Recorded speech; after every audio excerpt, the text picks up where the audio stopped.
little jingle bell bracelets. I'm going to have Arthur Miller, he's our coordinator for the Tacoma Leonard Peltier Defense Offense Committee, to come up at this time.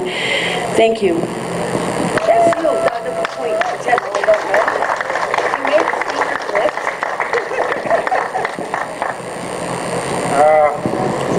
I'm really grateful for everybody coming out today. This has been a long struggle for Leonard and all of us, and the one message that we are sending to the government, to the world, to our friends and neighbors is that the one thing that ain't going to happen, that they want happen, is we'll never give up on Leonard, and we'll never forget Leonard. He will not become invisible.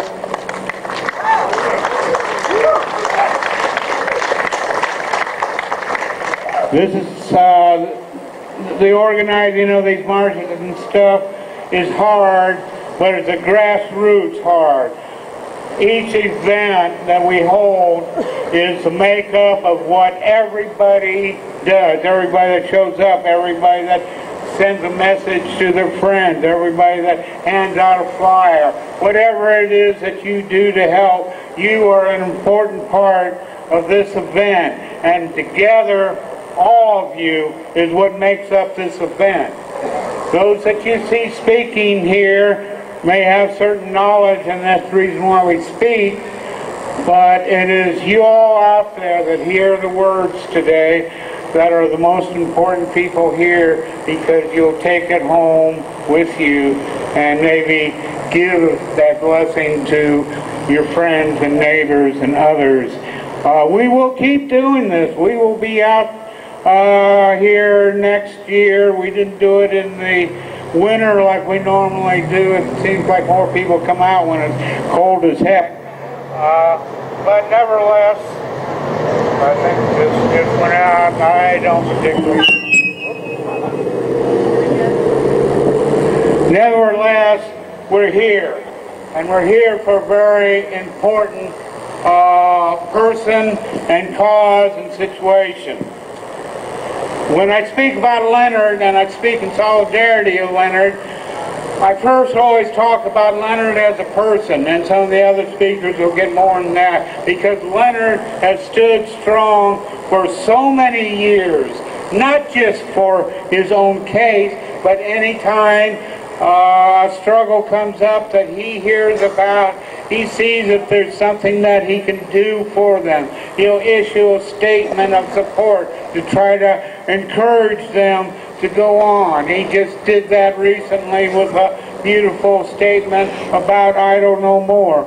He's there for us, and we need to be there for him.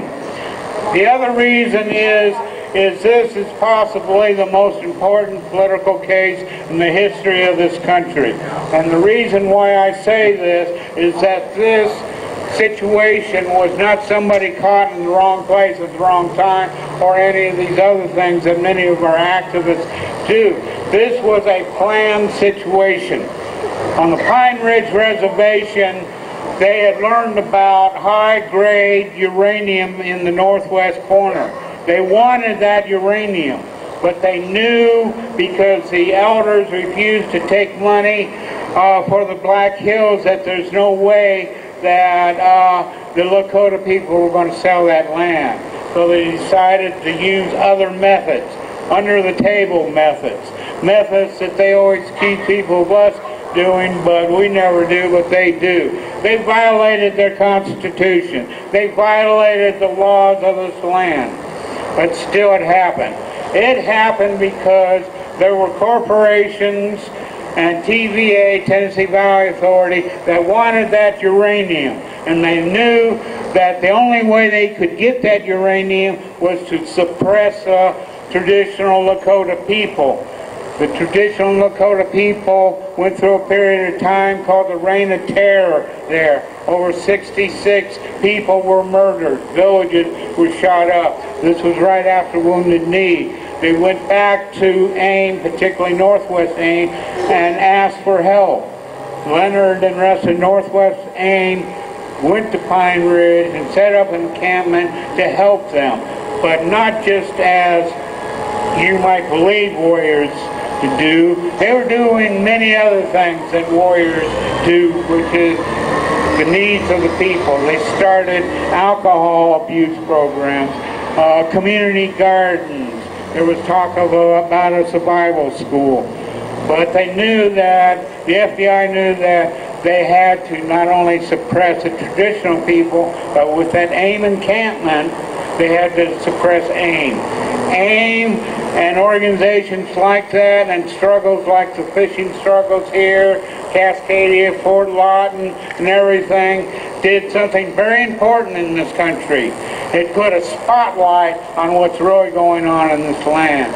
For many years, most American people didn't even realize that Native people even existed anymore and did not understand the terrible conditions, the residential schools and all that, and the ripping off of the land. They talk about financial scandals in the last few years. The biggest financial scandal in the history of this country, and maybe bigger than all the others put together, was the Department of Interior handling of native land, of not collecting royalties, of stealing land, and on and on and on about that.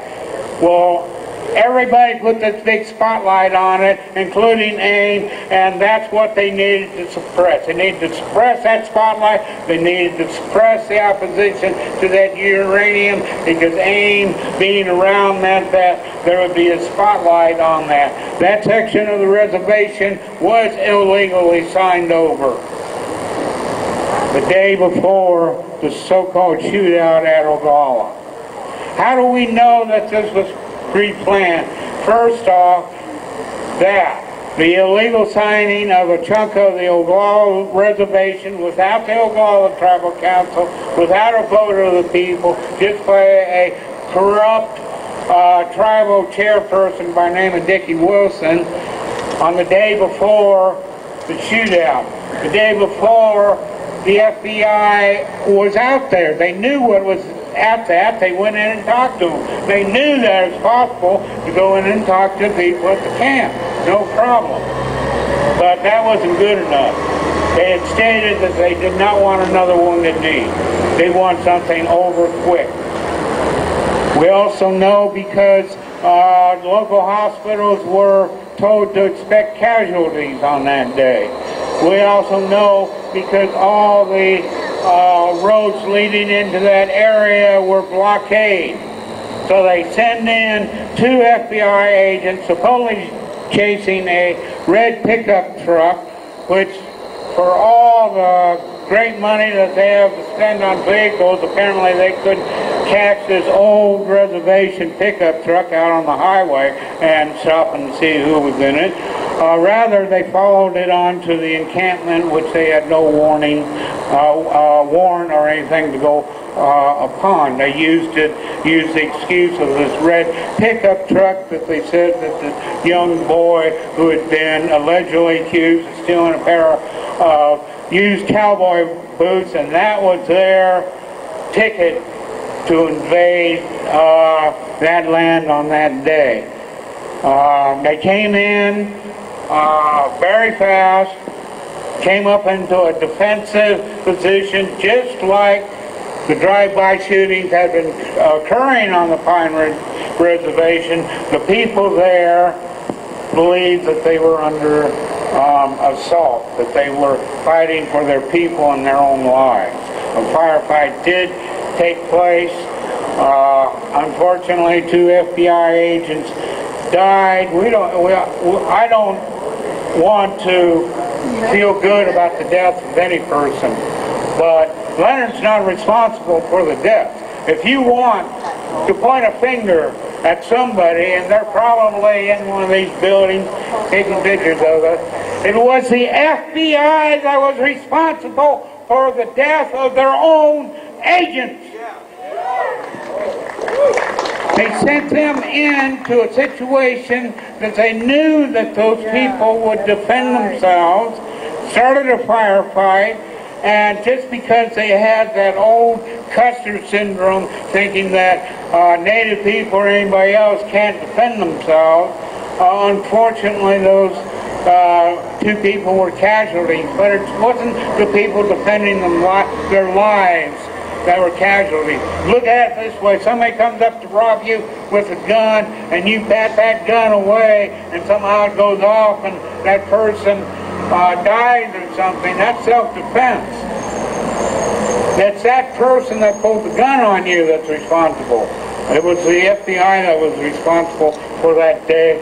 And don't let anybody kid you about the idea that we're out here supporting cop killers. We're supporting our people.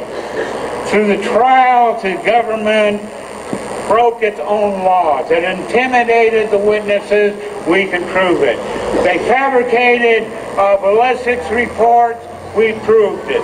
We got to the point that we could prove, if Leonard was given a new trial, that he was completely innocent, because we in time disproved everything that the government put on Leonard. And the two brothers that were tried before Leonard were found not guilty for reason of self-defense. Think about it. They weren't found not guilty in some nice liberal fashion of humanity, maybe Olympia or something. They were found not guilty in Cedar Rapids, Iowa, in a town that we normally would think would be basically biased. Well, those people heard the evidence and found Leonard not guilty. Then, Bob Robidoux and Dino Butler not guilty. Then Leonard was extradited. Somehow, illegally, Leonard's trial was taken away from that judge because he allowed self-defense evidence, and given to a known racist judge up in North Dakota and Fargo, who did not allow Leonard to put on any evidence of self-defense or anything else.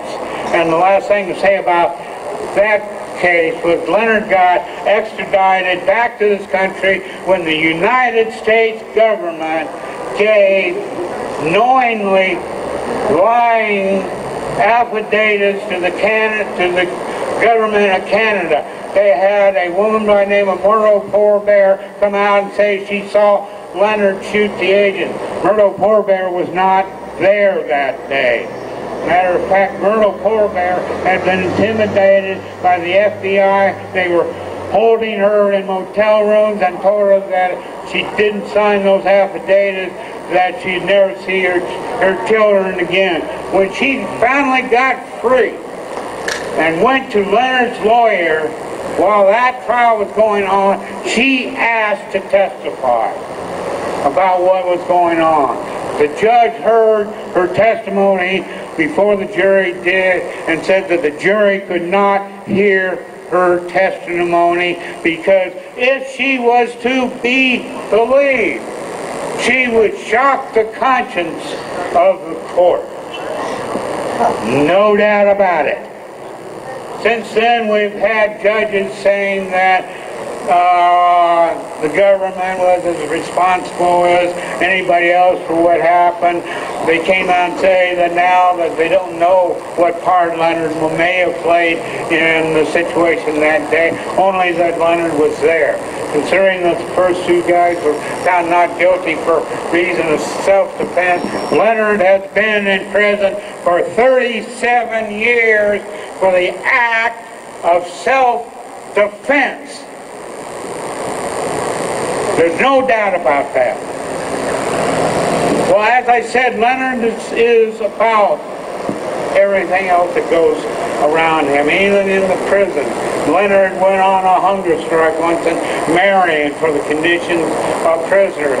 He's done so much. And he tells his people to not just look at him, but to aid those in need.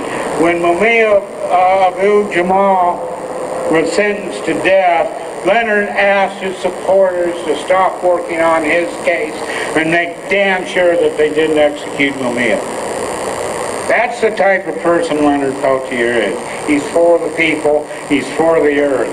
And it's about time we start looking up to people like that instead of what this society looks up at this pulp culture that's destroying our world. We have to stand up for our people, stand up for our prisoners, stand up for Mother Earth, and come together here for the well-being of all. Thank you very much.